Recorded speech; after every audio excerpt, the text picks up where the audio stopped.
Sikiray miampifijek Tiaiko nilaza ny foko ny teny Kintan'izay tsy mety may Hamiratra zavany ato anaty Tontolo mpiainako ianao Tiaiko ny iaina tsisy anao Satria sayao ny teny Misy fitide tazoa ireto Fa miay vititsy ay lazaina Tianao tanteraka omeo ay ny fitiavako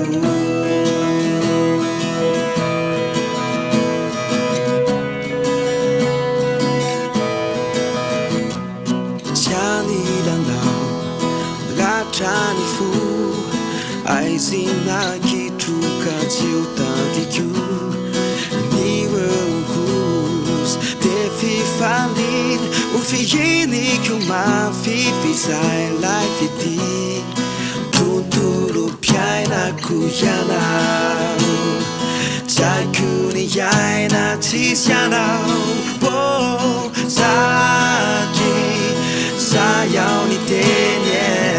Misy fitide tazoa ireto Fa miay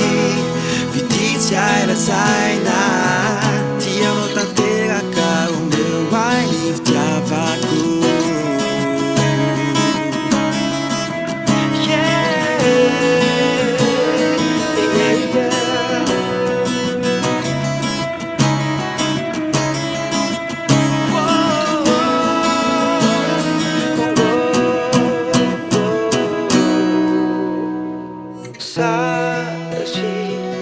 Sayao ny teny